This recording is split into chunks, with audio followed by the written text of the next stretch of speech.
जय हिंद, वंदे मातरम। दोस्तों स्वागत करता हूं आप सभी का आपके अपने परिवार दीक्षित एजुकेशन अड्डा पर। दोस्तों एक बार फिर हाजिर हो चुका हूं लेकर आप सभी के लिए एकदम ब्रह्मास्त्र वाली क्लास है। दोस्तों अगर आप एसएससी जीडी का एग्जाम देने वाले हैं तो आप सभी के लिए क्लास अति महत्वपूर्ण साबित होगी। सारे सवालों को आप अपनी कॉपी के अंदर वन लाइनर नोट्स के रूप में नोट करके रखें। सारे सवाल आपकी परीक्षा में आपको हूबहू देखने को मिलने वाले हैं। क्लास को अंत तक देखें, तभी आप यहाँ से कुछ महत्वपूर्ण सवाल सीख पाएंगे। आइए दोस्तों शुरू करते हैं अपनी क्लास। देखते हैं अपना पहला सवाल। हमारा पहला सवाल कहता है कि पीएम श्री योजना का शुभारंभ कब किया गया? 2 सितंबर 2022, 5 सितंबर 2022, 17 सितंबर 2022, 2 अक्टूबर 2022। क्या होगा आपका सही जवाब? जल्दी से बताएं। दोस्तों पीएम श्री योजना इसका शुभारंभ कब किया गया तो आपको नोट करके रखना है 5 सितंबर 2022 को। दोस्तों ये किससे संबंधित है तो आपको नोट कर लेना है। ये स्कूलों से संबंधित है। किससे? स्कूली शिक्षा से संबंधित है। ये दोस्तों आपको याद रखना है। अब दोस्तों 5 सितंबर को क्यों किया गया तो आप सब जानते हैं कि 5 सितंबर को शिक्षक दिवस मनाया जाता है। क्या? शिक्षक दिवस। शिक्षक दिवस दोस्तों कब मनाया जाता है? 5 सितंबर को मनाया जाता है। इसको आप नोट कर लें। और दोस्तों किसके द्वारा इसका शुभारंभ किया गया? हमारे प्रधानमंत्री जी के द्वारा किया गया। इसको भी आप नोट करें। अब बात करते हैं दोस्तों 2 सितंबर 2022। ये डेट बहुत ही महत्वपूर्ण है। आप सबको पता है आईएनएस विक्रांत भारत का पहला स्वदेशी विमान वाहक पोत दोस्तों कब लॉन्च किया गया था? 2 सितंबर 2022 को इसको लॉन्च किया गया है। दोस्तों किसके द्वारा किया गया है? हमारे प्रधानमंत्री नरेंद्र मोदी जी के द्वारा किया गया है। कहां पर किया गया है तो आप सबको पता है कोच्चि में किया गया है। इसको आप नोट करके रखें। दोस्तों नौसेना का दोस्तों स्वदेशी विमान वाहक पोत कोच्चि से किया गया है। और दोस्तों इसको किसने बनाया था तो आप सबको पता है कोचीन शिपयार्ड लिमिटेड के द्वारा इसको तैयार किया गया है। इसको आप नोट करके रखें। आपकी परीक्षा में 100% आपसे ये सवाल पूछा जाएगा। दोस्तों आपको बता दें जो नौसेना है उसकी ध्वज पताका को भी चेंज किया गया है। अब आप कमेंट करके बताएं कि नौसेना की जो ध्वज पताका है वो किसके आदर्शों पर उसको तैयार किया गया है। इसका जवाब आपको कमेंट कर बताना है। आइए दोस्तों बढ़ते हैं अपने अगले सवाल की ओर। दोस्तों हमारा अगला प्रश्न कहता है कि देश की पहली नाइट स्काई सेंचुरी कहां पर स्थापित की गई? केरल, हिमाचल प्रदेश, लद्दाख, उत्तराखंड। क्या होगा आपका सही जवाब? जल्दी से बताएं। दोस्तों देश की पहली नाइट स्काई सेंचुरी ये कहां पर स्थापित की गई है तो आपको नोट कर लेना है। ये दोस्तों लद्दाख में की गई है। आपका ऑप्शन नंबर सी बिल्कुल सही जवाब होगा। दोस्तों हैनले लद्दाख। कहां पर? हैनले लद्दाख। इसको आप नोट करके रखें। दोस्तों बात करते हैं हिमाचल प्रदेश। यहां पर दोस्तों क्या किया गया है? पहली ड्रोन फर्स्ट दोस्तों यहां पर फर्स्ट ड्रोन का शुभारंभ किया गया था। इसको भी आप थोड़ा नोट कर लें। इसको दोस्तों एक बार आप रीचेक कर लेंगे खुद से। देश की पहली नाइट स्काई सेंचुरी कहां पर स्थापित की गई है तो आप कहेंगे हैनले लद्दाख में। दोस्तों उत्तराखंड। यहां पर दोस्तों आपको एक चीज याद रखनी है। यहां के दोस्तों जो मुख्यमंत्री कौन बने हैं? पुष्कर सिंह धामी। ये दोस्तों यहाँ के मुख्यमंत्री बने अभी हाल ही में। और दोस्तों कितनी विधानसभा की सीटें हैं? कुल 70 विधानसभा की सीटें हैं। इसको आप थोड़ा ध्यान में रखें। आइए दोस्तों बढ़ते हैं अपने अगले सवाल की ओर। दोस्तों हमारा अगला प्रश्न कहता है कि ई समाधान पोर्टल किसके द्वारा लॉन्च किया गया? खादी ग्रामोद्योग आयोग, नीति आयोग, विश्वविद्यालय अनुदान आयोग या राष्ट्रीय महिला आयोग। क्या होगा आपका सही जवाब? जल्दी से बताएं। दोस्तों ई समाधान पोर्टल ये दोस्तों किसके द्वारा लॉन्च किया गया है तो आप सबको पता है दोस्तों विश्वविद्यालय अनुदान आयोग। आपका ऑप्शन नंबर सी बिल्कुल सही जवाब होगा। इसके ऊपर आप स्टार लगा के रखें। मोस्ट इंपॉर्टेंट सवाल रहेगा आपकी परीक्षा को लेकर। यूजीसी यानी कि दोस्तों विश्वविद्यालय अनुदान आयोग। कौन सा पोर्टल है? ई समाधान पोर्टल। छात्रों की दोस्तों समस्याओं का पूरा समाधान किया जाएगा इस पोर्टल के दौरान। किसके द्वारा किया गया है? यूजीसी के द्वारा। अब दोस्तों यूजीसी के अध्यक्ष कौन है? इसका जवाब जल्दी से कमेंट कर बताएं आप। दोस्तों खादी ग्रामोद्योग आयोग इसके द्वारा एक कौन सा पोर्टल लॉन्च किया गया? Knowledge portal. कई बार मैं आपको नोट करा चुका हूँ। नॉलेज पोर्टल किसके द्वारा लॉन्च किया गया है? खादी ग्रामोद्योग आयोग के द्वारा। नीति आयोग दोस्तों इसके द्वारा ई अमृत पोर्टल ई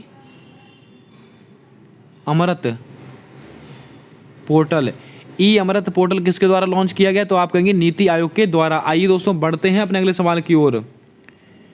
दोस्तों हमारा अगला प्रश्न कहता है कि डोनी पोलो एयरपोर्ट निम्नलिखित में से किस राज्य में स्थित है? दिल्ली, अरुणाचल प्रदेश, बेंगलुरु, उत्तर प्रदेश। क्या होगा आपका सही जवाब? जल्दी से बताएं। दोस्तों डोनी पोलो एयरपोर्ट ये किस राज्य में स्थित है तो आपको ध्यान में रखना है। ये दोस्तों स्थित है अरुणाचल प्रदेश में। आपका ऑप्शन नंबर बी बिल्कुल सही जवाब होगा। इसके ऊपर आप स्टार लगा ले। मोस्ट इंपॉर्टेंट सवाल रहेगा आपकी परीक्षा को लेकर। डोनी पोलो एयरपोर्ट कहां पर स्थित है? अरुणाचल प्रदेश में। अब दोस्तों अरुणाचल प्रदेश की बात आई है तो 2 से 3 चीजें आपको याद याद रखनी है क्या क्या? सेला सुरंग, सेला सुरंग दोस्तों कहाँ पर स्थित है? अरुणाचल प्रदेश में। नामदफा राष्ट्रीय उद्यान, नामदफा राष्ट्रीय उद्यान कहाँ पर स्थित है? Arunachal Pradesh. Pakke tiger reserve, Pakke tiger reserve कहाँ पर स्थित है? अरुणाचल प्रदेश। इसके अलावा दोस्तों एक है यहाँ पर मौलिंग राष्ट्रीय उद्यान, मौलिंग राष्ट्रीय उद्यान नेशनल पार्क, ये दोस्तों कहाँ पर स्थित है? तो आप कहेंगे अरुणाचल प्रदेश। दोस्तों अरुणाचल प्रदेश से इतनी चीज़ें आपको याद रखनी है। सेला सुरंग कहाँ पर स्थित है? अरुणाचल प्रदेश में। नामदफा राष्ट्रीय उद्यान अरुणाचल प्रदेश में। पाक्के टाइगर रिजर्व अरुणाचल प्रदेश में। मौलिंग राष्ट्रीय उद्यान अरुणाचल प्रदेश में। इतना आप नोट करके रखें। दोस्तों बात करते हैं बंगलुरु, बंगलुरु में दोस्तों एक स्थित है camp pagoda airport. Most important सवाल, कैंप पगोड़ा दोस्तों, कैंप पगोड़ा एयरपोर्ट कहाँ पर स्थित है? बंगलुरु में स्थित है। दोस्तों यहाँ पर स्टैचू ऑफ प्रोस्पेरिटी कहाँ पर स्थापित की गई है? बेंगलुरु में स्थापित की गई है। और किसकी प्रतिमा है? कैंप पगोड़ा की प्रतिमा है। इसको भी आप ध्यान में रखें। आइए दोस्तों बढ़ते हैं अपने अगले सवाल की ओर। दोस्तों अगला प्रश्न कहता है कि 2022 का शांति का नोबेल पुरस्कार किसे प्राप्त हुआ? लगाइएगा स्टार, आपकी परीक्षा में यहां से सवाल बनने की प्रबल संभावना रहेगी। एलेस बेलावस्की को मिला है, रूसी मानवाधिकार संगठन मेमोरियल को मिला है, या यूक्रेनी मानवाधिकार संगठन सेंटर फॉर सिविल लिबर्टी को मिला है? क्या होगा आपका सही जवाब? जल्दी से बताएं। दोस्तों 2022 का जो नोबेल पुरस्कार है शांति का, वो किसको किसको मिला है? तो आपको ध्यान में रखना है व्यक्ति के रूप में दोस्तों किसको मिला है? एलेस बेलावस्की, ये दोस्तों व्यक्तिगत रूप में मिला है। इसको आप ध्यान रखें। दोस्तों व्यक्तिगत रूप में किसको मिला है? एलिस बेलावस्की को मिला है। लेकिन दोस्तों अगर आपसे कहा है संस्थागत रूप में, अगर आपसे कहा है संस्थागत रूप में दोस्तों किसको मिला है? तो आप कहेंगे रूस की रूस की एक संस्था है, कौन सी? मेमोरियल, इसको मिला है। और यूक्रेन की एक संस्था है liberty, centre for civil liberty, इसको मिला है। इन दोनों को आप नोट कर लें। आपकी परीक्षा में 100% आपसे ये सवाल पूछा जाएगा। तो आपका सही जवाब क्या जाएगा? उपरोक्त तो सभी। आपका ऑप्शन नंबर डी बिल्कुल सही जवाब होगा। अगर आपसे कहा जाए 2022 का शांति का नोबेल पुरस्कार व्यक्तिगत रूप में किसको मिला है? तो आप एलिस का जवाब देंगे। अगर आपसे कहा जाए कि संस्थागत रूप में दोस्तों किसको किसको मिला है? रूस की एक संस्था है, कौन सी? मेमोरियल। ये भी आप नोट करके रखिएगा कि कौन सी किसकी संस्था है। रूस की कौन सी है? मेमोरियल। और यूक्रेन की दोस्तों कौन सी है? Centre for civil liberty. इसको आप नोट करके रखें। दोस्तों आप सब जानते हैं कि लिबर्टी पुरस्कार किसको मिला है? दोस्तों यूक्रेन को दिया गया था। इसको आप थोड़ा ध्यान में रखें, अति महत्वपूर्ण सवाल है। आइए दोस्तों बढ़ते हैं अपने अगले सवाल की ओर। दोस्तों अगला प्रश्न कहता है कि यूएस ओपन 2022 पुरुष वर्ग का खिताब किसने जीता? लगाइएगा स्टार। इस स्लाइड से दोस्तों आपकी परीक्षा में सवाल बनेगा ही बनेगा। Rafael Nadal, Roger Federer, Novak Djokovic, Carlos Alcaraz. क्या होगा आपका सही जवाब? जल्दी से बताएं। भाइयों बहनों आप सब जानते हैं कि साल के अंदर 4 टेनिस के टूर्नामेंट होते हैं। कौन कौन से दोस्तों? Australian open, French open, Wimbledon open और यूएस ओपन। दोस्तों हमसे कौन सा पूछा? यूएस ओपन वाला पूछा है। हम आपको चारों बताने वाले हैं इस स्लाइड के अंदर। इसका स्क्रीनशॉट आप लेके रखें। दोस्तों यूएस ओपन 2022 में पुरुष वर्ग का खिताब किसने जीता है? तो आप सबको नोट करके रखना है, कार्लोस अल्कराज। अब बात करते हैं दोस्तों ऑस्ट्रेलियन ओपन, वो किसने जीता था? Rafael Nadal. ऑस्ट्रेलियन दोस्तों ऑस्ट्रेलियन ओपन टेनिस टूर्नामेंट 2022 का खिताब दोस्तों पुरुष वर्ग में किसने जीता है? राफेल नडाल ने जीता है। और दोस्तों फ्रेंच ओपन, कौन सा दोस्तों? फ्रेंच ओपन, ये दोस्तों किसने जीता है? ये भी राफेल नडाल ने ही जीता था। इसके बाद दोस्तों बात करते हैं विंबलडन ओपन, वो किसने जीता है? वो नोवाक जोकोविक ने जीता है। विंबलडन ओपन ये दोस्तों किसने जीता था? ये दोस्तों नोवाक जोकोविक ने जीता है। इसको आप नोट करके रखें। ये 4 टेनिस के ग्रैंड स्लैम है, इसको आप नोट कर लें, अति महत्वपूर्ण सवाल है। अगर आपसे कहा जाए कि सर्वाधिक ग्रैंड स्लैम जीतने वाले खिलाड़ी कौन है? Rafael Nadal. कुल दोस्तों 21 से ज़्यादा ग्रैंड स्लैम किसने जीते हैं? राफेल नडाल ने। दोस्तों रोजर फेडरर, इनका संबंध किस देश से है? जल्दी से कमेंट कर बताएं, क्योंकि दोस्तों इन्हें हाल ही में अभी अपने खेल से संन्यास की घोषणा की है। किसने? रोजर फेडरर ने। इसीलिए ये सवाल आपकी परीक्षा में अति महत्वपूर्ण हो जाता है। आइए दोस्तों बढ़ते हैं अपने अगले सवाल की ओर। दोस्तों हमारा अगला प्रश्न कहता है कि चंद्र मिशन राशिद रोवर किसके द्वारा भेजा गया? अमेरिका, संयुक्त अरब अमीरात, ईरान, उत्तर कोरिया। क्या होगा आपका सही जवाब? जल्दी से बताएं। मोस्ट इंपॉर्टेंट सवाल है आपकी परीक्षा को लेकर। चंद्रयान मिशन राशिद रोवर ये किसके द्वारा लॉन्च किया गया है? तो आपको नोट कर लेना है। ये दोस्तों संयुक्त अरब अमीरात यानी कि UAE इसके द्वारा भेजा गया है। किसके द्वारा? संयुक्त अरब अमीरात। दोस्तों कौन सा मिशन है? चंद्र मिशन है। ये भी आपको नोट करना है। राशिद रोवर दोस्तों कौन सा मिशन है? चंद्र मिशन है। आपको ऑप्शन में ऐसे भी आपसे पूछ सकता है कि राशिद रोवर निम्नलिखित में से कौन सा मिशन है? मंगल मिशन है, सूर्य मिशन है, चंद्र मिशन है? आपको नोट करना है चंद्र मिशन है ये। और किसके द्वारा भेजा गया? राशिद किसके द्वारा? संयुक्त अरब अमीरात के द्वारा भेजा गया है। अब बात करते हैं दोस्तों किसके द्वारा भेजा गया? फाल्कन 9 दोस्तों, फाल्कन 9 के द्वारा भेजा गया है। इसको भी आप थोड़ा नोट कर लें, ये सवाल भी आपसे पूछा जा सकता है। अब बात करते हैं दोस्तों ईरान को लेकर। ईरान और उत्तर कोरिया, इनके द्वारा दोस्तों कुछ महत्वपूर्ण चीजें भेजी गई। क्या क्या? अगर आपसे कहा जाए नूरी उपग्रह किसके द्वारा भेजा गया है? तो आप कहेंगे उत्तर कोरिया। अगर नूर पूछा है तो आप कहेंगे ईरान। इसको आप दोस्तों नोट कर लें, ये सवाल आपकी परीक्षा के लिए मोस्ट इंपॉर्टेंट रहेंगे। ईरान के द्वारा नूर भेजा गया है और उत्तर कोरिया के द्वारा दोस्तों नूरी भेजा गया है। इसको आप ध्यान में रखें। दोस्तों जल्दी से वीडियो को लाइक कर दें। अगर आप चैनल पर नए हो तो चैनल को सब्सक्राइब करके बेल वाला आइकन ध्यान से दबा लें, क्योंकि आने वाली सारी वीडियोस के अपडेट आप तक आसानी से पहुंचते रहें। और वीडियो को अंत तक देखें, तभी आप यहां से कुछ महत्वपूर्ण सवाल सीख पाएंगे। ऐसे ऐसे सवाल लेकर आया हूं जो सीधा आपकी परीक्षा में छपेंगे।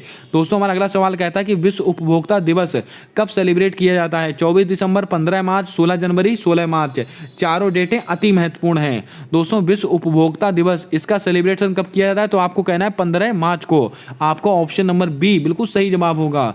15 मार्च को विश्व उपभोक्ता दिवस मनाया जाता है। दोस्तों अगर आपसे कहा जाए राष्ट्रीय उपभोक्ता दिवस, कौन सा दोस्तों? राष्ट्रीय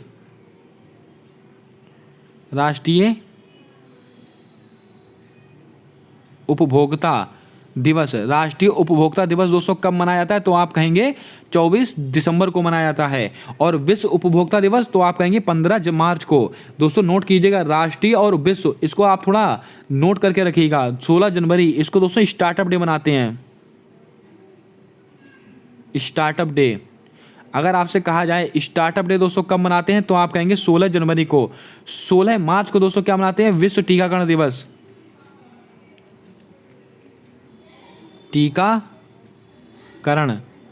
विश्व टीकाकरण दिवस कब मनाते हैं? 16 मार्च को। इसको आप नोट करके रखें।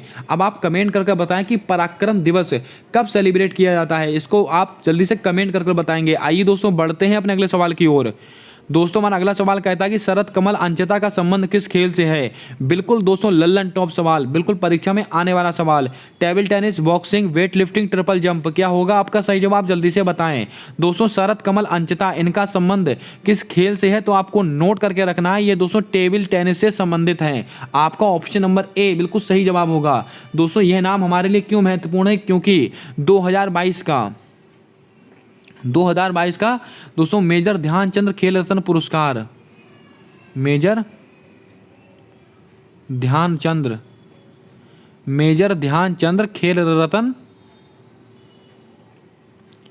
खेल रत्न पुरस्कार दोस्तों किसको मिला है? तो आप कहेंगे शरत कमल अंचता को मिला है। किसको मिला है? शरत कमल अंचता। दोस्तों इसका पहले क्या नाम था? राजीव गांधी खेल रत्न पुरस्कार। खेल जगत में सर्वोच्च सम्मान है कौन सा? मेजर ध्यानचंद खेल रत्न पुरस्कार। किसको दिया गया है? शरत कमल अंचता को दिया गया है। किस खेल से संबंधित है? टेबल टेनिस से संबंधित है। इन्होंने दोस्तों कॉमनवेल्थ गेम के अंदर सर्वाधिक पदक जीतने वाले अगर आपसे खिलाड़ी पूछे तो कौन है? शरत कमल अंचता। और कॉमनवेल्थ गेम के दोस्तों समापन कार्यक्रम के अगर आपसे कहा जाए ध्वजवाहक, समापन कार्यक्रम के ध्वजवाहक दोस्तों कौन कौन थे? शरत कमल अंचता। ये दोस्तों शरत कमल थे और कौन थे? एक थी दोस्तों निखत जरीन। इन दोनों का आप नोट कर लें नाम, बहुत ही महत्वपूर्ण सवाल है। अगर आपसे कहा जाए कि टेबल टेनिस के संबंध किससे? शरत कमल अंचता। दोस्तों इन्होंने क्या जीता है? मेजर ध्यानचंद खेल रत्न पुरस्कार। अगर कॉमनवेल्थ गेम में सर्वाधिक पदक जीतने वाले कौन है? यही है शरत कमल है। दोस्तों बॉक्सिंग से दोस्तों एक नाम याद रखिएगा आप, निखत जरीन। दोस्तों कौन है? निखत जरीन का संबंध किससे? बॉक्सिंग से। क्योंकि दोस्तों इन्होंने विश्व बॉक्सिंग चैंपियनशिप में दोस्तों जो कि दोस्तों कहां पर हुई थी? स्पेन में। उसके अंदर भारत को दोस्तों स्पेन में नहीं, तुर्की में, उसके अंदर भारत को इन्होंने दोस्तों गोल्ड मेडल दिलाया था। वेट लिफ्टिंग से दोस्तों आपको याद रखना है मीराबाई चानू। इनका संबंध किससे? वेट लिफ्टिंग 49 किलोग्राम कैटेगरी में इन्होंने भारत को गोल्ड मेडल दिलाया था कॉमनवेल्थ गेम के अंदर। दोस्तों एक नाम देकर रखा हुआ ट्रिपल जंप, लगाइएगा स्टार, आपकी परीक्षा का सवाल। दोस्तों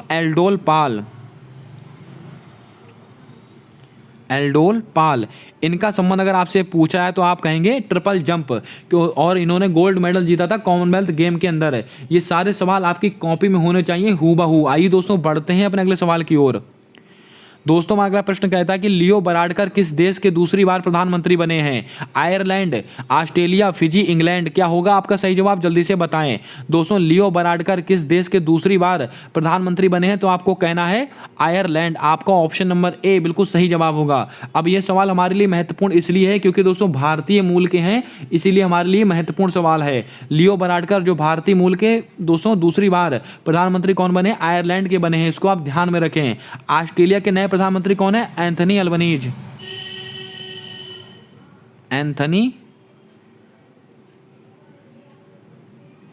एल्बनीज ये दोस्तों कहां के प्रधानमंत्री हैं? ऑस्ट्रेलिया के।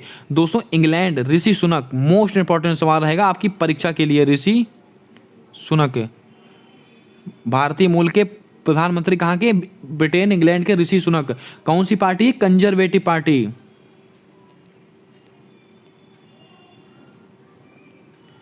कंजर्वेटिव पार्टी है किसकी दोस्तों? ऋषि सुनक की, इसको आप ध्यान में रखें। दोस्तों फिजी, मोस्ट इंपॉर्टेंट सवाल यहां पर दोस्तों 2023 का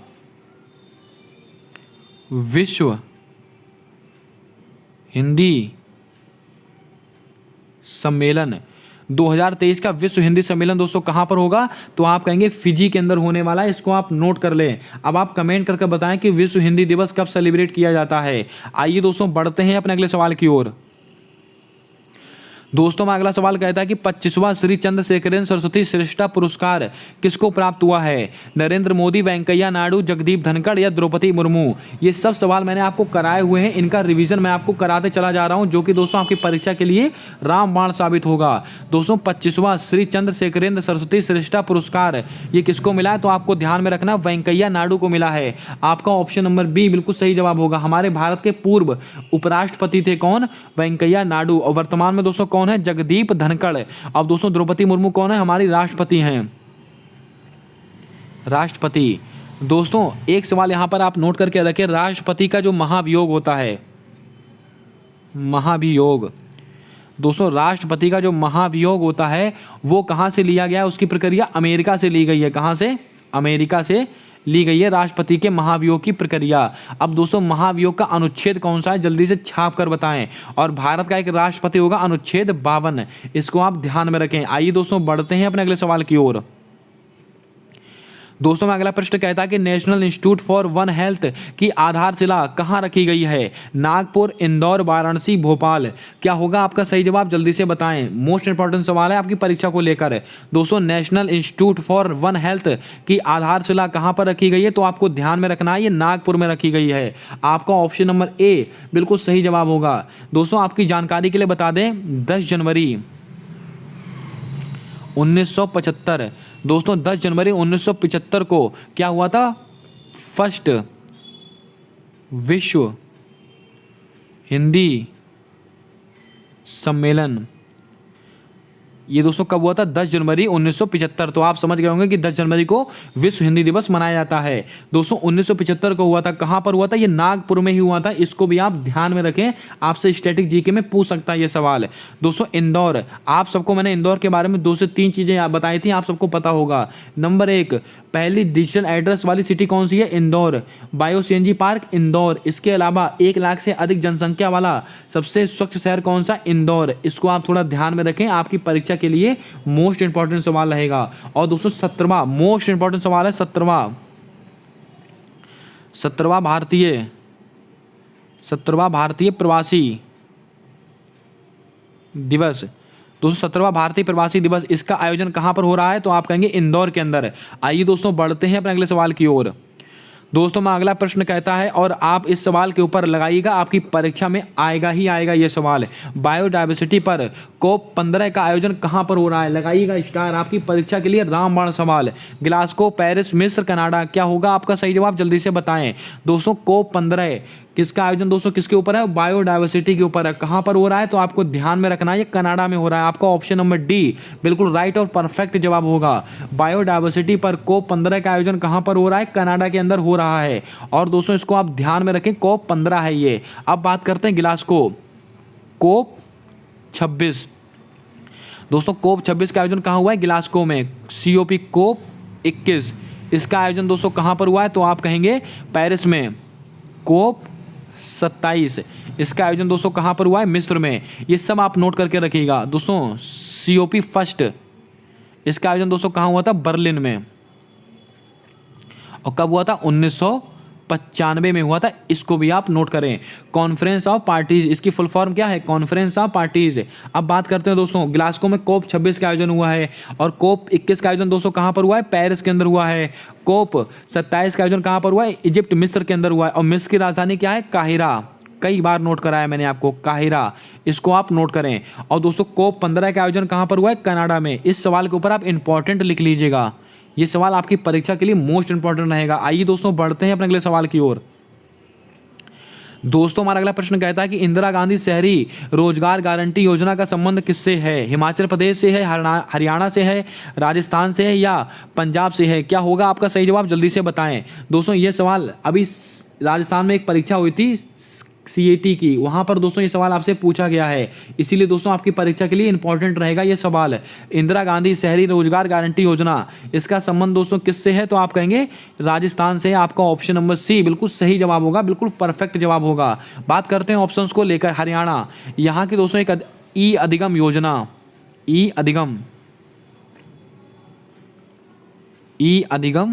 योजना, दोस्तों ई अधिगम योजना का संबंध किससे है? तो आप कहेंगे हरियाणा से है। दोस्तों पंजाब, एक विधायक एक पेंशन योजना, आपको पता होगा, एक विधायक एक पेंशन, एक विधायक एक पेंशन योजना किसकी है? ये पंजाब की योजना है। दोस्तों हिमाचल प्रदेश की एक योजना है, जल्दी से कमेंट में छाप कर बताएं, मोस्ट इंपॉर्टेंट सवाल है आपकी परीक्षा को लेकर। हिमाचल प्रदेश की दोस्तों एक योजना है, उसका नाम आपको कमेंट कर बताना है। आइए दोस्तों बढ़ते हैं अपने अगले सवाल की ओर।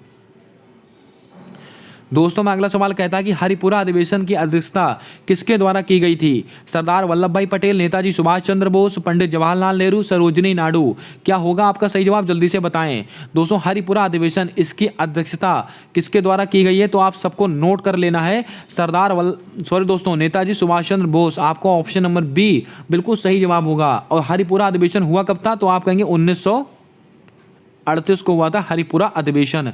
इसको आप ध्यान में रखें, किसके द्वारा की गई है? नेताजी सुभाष चंद्र बोस के द्वारा। अब बात करते हैं ऑप्शंस को लेकर। सरदार वल्लभ भाई पटेल, इन्होंने दोस्तों 1931 दोस्तों कराची अधिवेशन,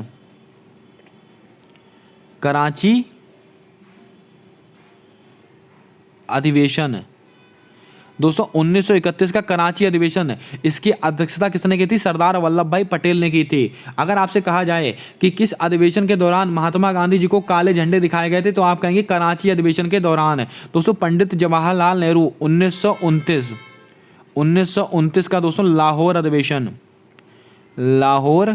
अधिवेशन। अगर आपसे कहा जाए कि लाहौर अधिवेशन 1929, दोस्तों इसमें पूर्ण स्वराज की मांग की गई थी, इसकी अध्यक्षता किसने की थी? पंडित जवाहरलाल नेहरू। सरोजिनी नायडू, ये दोस्तों 1925 का दोस्तों कानपुर अधिवेशन, 1925 का कानपुर अधिवेशन है, इसकी अध्यक्षता किसने की थी? सरोजिनी नायडू। दोस्तों मॉडर्न हिस्ट्री के एकदम लल्लन टॉप सवाल हैं, सारे सवालों का आप स्क्रीनशॉट लेके रखें, कोई सा भी सवाल आपकी परीक्षा में टकरा सकता है। आइए दोस्तों बढ़ते हैं अपने अगले सवाल की ओर।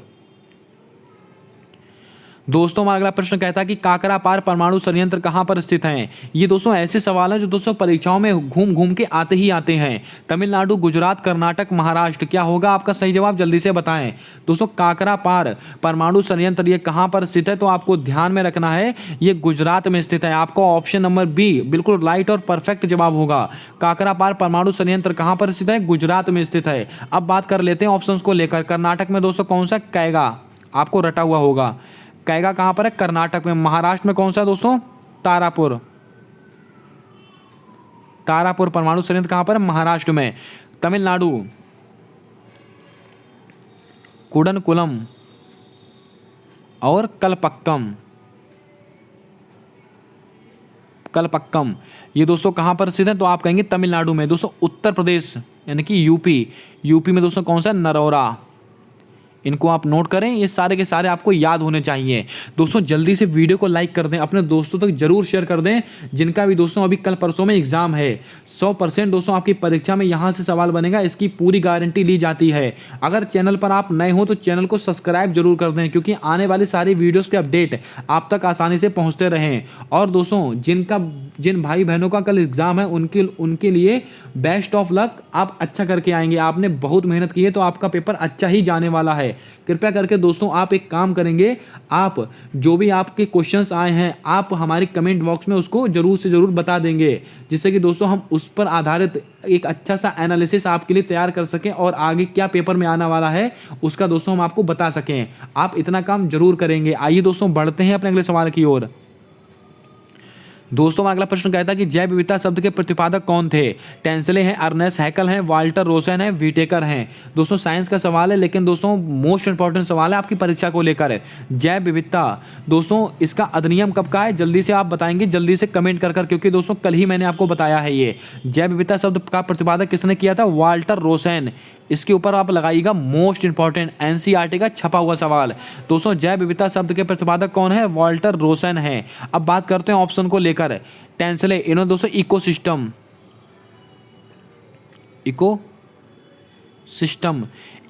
दोस्तों किसने दिया? टेंसले। अगर आपसे कहा अर्नेस्ट हैकल, इकोलॉजी दोस्तों किसने दिया है? अर्नेस्ट हैकल। व्हिटेकर ने दोस्तों पांच जगत का वर्गीकरण दोस्तों ये किसने किया? व्हिटेकर के द्वारा किया गया। इसको आप नोट करें। ये चारों सवाल आपकी परीक्षा में हूबहू कई बार पूछे गए प्रश्न है, इसको आप ध्यान में रखें। जैव विविधता दोस्तों बायोडायवर्सिटी डे कब मनाते हैं? 22 मई को मनाते हैं। इसको भी आप थोड़ा नोट करें, ये सवाल भी अति महत्वपूर्ण है। मैंने आपसे पूछा है कि जैव विविधता का अधिनियम कब का, जल्दी से छाप कर बताएं कमेंट में। आइए दोस्तों बढ़ते हैं अपने अगले सवाल की ओर। दोस्तों अगला प्रश्न कहता है कि वन रिपोर्ट को कब से जारी किया जा रहा है? मोस्ट इंपॉर्टेंट सवाल। 1992, 1987, 1973, 1972। क्या होगा आपका सही जवाब? जल्दी से बताएं। दोस्तों वन रिपोर्ट इसको कब से जारी किया जा रहा है तो आपको नोट करके रखना है 1987। आपका ऑप्शन नंबर बी बिल्कुल राइट और परफेक्ट जवाब होगा। वन रिपोर्ट को 1987 से जारी किया जा रहा है। और दोस्तों साल में कितनी बार आती है? एक साल में दोस्तों ये आती है 2 बार। ये भी आपको पता होना चाहिए कि साल में कितनी बार आती है। ये साल में 2 बार आती है, इसको आप ध्यान में रखें। 1992 को दोस्तों क्या हुआ था? पृथ्वी सम्मेलन दोस्तों कब हुआ था? 1992 में हुआ था पृथ्वी सम्मेलन। इसको आप नोट करके रखें। अगर आपसे रियो सम्मेलन पूछे फिर भी वही बात है, रियो सम्मेलन। ये दोस्तों इसको आप नोट करके रखें। दोस्तों 1973 में क्या हुआ था? टाइगर प्रोजेक्ट आया था। टाइगर प्रोजेक्ट आप सबको पता होगा। अब आप जल्दी से कमेंट करके बताएं कि विश्व बाघ दिवस कब सेलिब्रेट किया जाता है। दोस्तों आपको मैंने जैव विविधता अधिनियम बताया था 2002 का है, इसको आप नोट कर लें। जैव विविधता अधिनियम, इसको आप थोड़ा ध्यान में रखें। और विश्व बाघ दिवस दोस्तों 29 जुलाई को मनाया जाता है, इसको भी आप ध्यान में रखें। 1972 दोस्तों क्या हुआ था?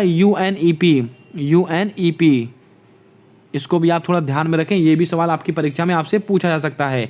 आइए दोस्तों बढ़ते हैं अपने अगले सवाल की ओर। दोस्तों यहां से आपकी परीक्षा में सवाल बनने की मोस्ट इंपॉर्टेंट संभावना है। बार बार यही संविधान संशोधन बार बार पूछा जाता है आपकी परीक्षा में। पूरा संविधान संशोधन बताऊंगा मैं, 42वां।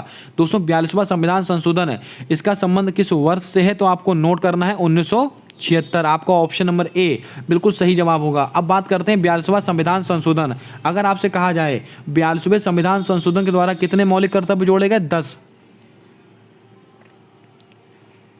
10 मौलिक कर्तव्य। दोस्तों हमारे संविधान में एक भी मौलिक कर्तव्य नहीं था, हमारे मूल संविधान में एक भी मौलिक कर्तव्य नहीं था। फिर होता है 42वां संविधान संशोधन, उसके द्वारा 10 मौलिक कर्तव्यों को जोड़ा जाता है। और दोस्तों प्रस्तावना में एकमात्र बार संशोधन हुआ। प्रस्तावना में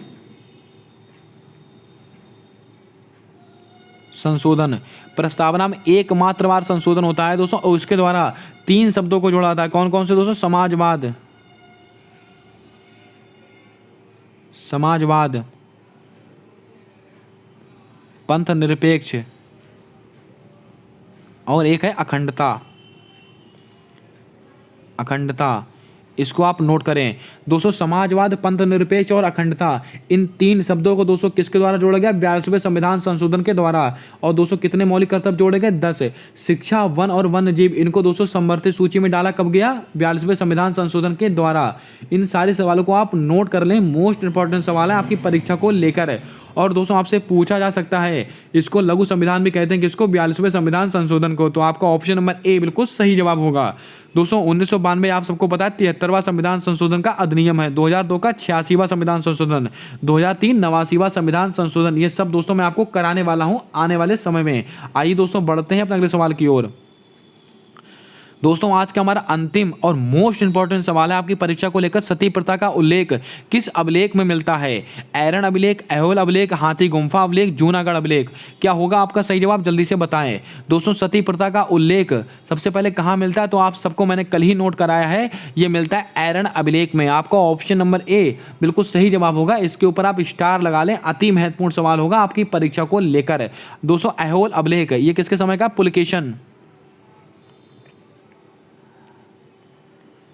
पुलकेशन सेकंड के समय का है। ये कौन सा? ऐहोल अभिलेख। हाथी गुम्फा अभिलेख ये दोस्तों खारवेल के समय का है, ये दोस्तों खारवेल के समय का है, इसको भी आप नोट करें। जूनागढ़ अभिलेख दोस्तों रुद्रदामन इनके समय का है, इसको भी आप नोट करें। दोस्तों सती प्रथा का अंत दोस्तों किसके समय हुआ था? विलियम बेंटिक के समय हुआ था। कब हुआ था? 1829 में हुआ था सती प्रथा का अंत। इसको भी आप थोड़ा ध्यान में रखें, ये सवाल भी आपकी परीक्षा में आपसे पूछा जा सकता है। दोस्तों ये थे आज के कुछ महत्वपूर्ण सवाल। अब आप कमेंट करके बताएं कि आपके इन 20 सवालों में से कितने सवाल सही हो रहे हैं। अपना स्कोर आप कमेंट कर जरूर बताएं। कैसी लगी आज की क्लास जल्दी से कमेंट कर जरूर बताएं। दोस्तों वीडियो को लाइक जरूर कर दें, अपने दोस्तों तक शेयर जरूर कर दें। और मैंने आपसे कहा है कि आप अगर एग्जाम देकर आए, जो क्वेश्चन आपको ध्यान में रहते हैं वो दोस्तों आप कमेंट कर जरूर बताएं, ताकि दोस्तों उन क्वेश्चन पर आधारित जो आने वाले शिफ्ट में जो क्वेश्चन बन सकते हैं और लोगों को हेल्प हो सकती है वो दोस्तों आपको बताए जा सकें। उम्मीद करता हूं दोस्तों आप इतना काम जरूर करेंगे। मिलते हैं आने वाली अगली वीडियो में, तब तक के लिए जय हिंद जय भारत। दोस्तों अपना सपोर्ट हमारे साथ बना के रखें।